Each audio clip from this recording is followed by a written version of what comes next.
From Demon Souls to Elden Ring, the franchise has a strong following from casual to superfans. Whether you call them Souls games, FromSoft games, Soulsborne, Sekiro Soulsborne Ring, one thing is agreed upon: everyone loves the bosses. You can find countless videos of YouTubers ranking their favorite FromSoft bosses, whether on a tier list, in ranked order, or other ways. But what if there was a tool to analyze and aggregate all of these rankings from different people to determine which one is truly the best? Well, now there is. I introduce to you all DarkSoulsBossRanker.com, link in description. To demonstrate just how intricate this website is, I'm going to use it to analyze the tier lists of some of the veterans of the Souls community. Today, that veteran is Vosh. Vosh's tier list includes the Dark Souls trilogy and Elden Ring, not Bloodborne, Sekiro, or Demon Souls.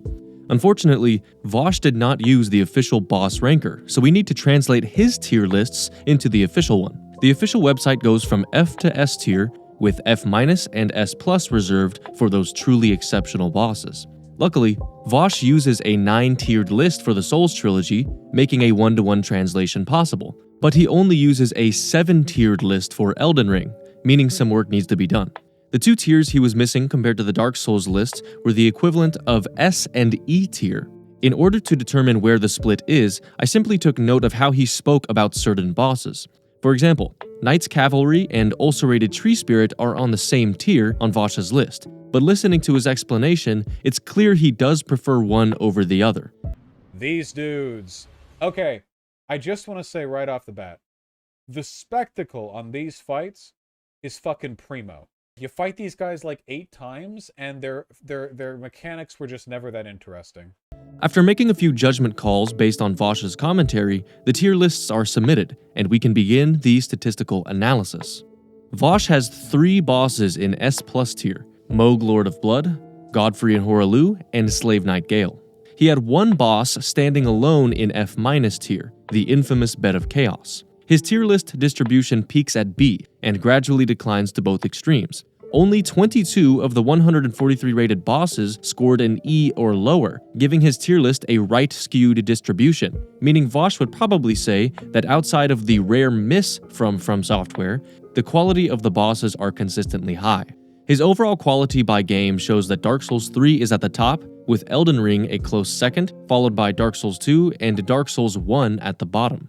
Vosh rated single enemy bosses higher than multi-enemy bosses.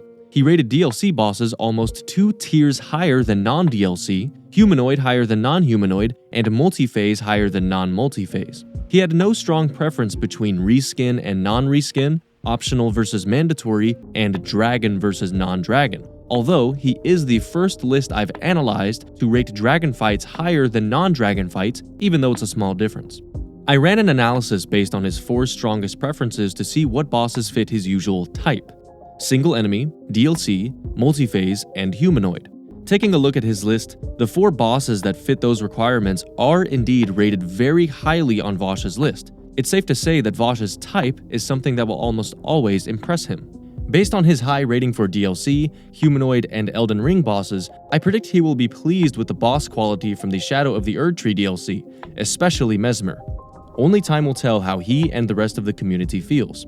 Until then, leave a comment down below on which YouTuber you would like to see a breakdown of next, and don't forget to submit your own tier list on DarkSoulsBossRanker.com. Thanks for watching.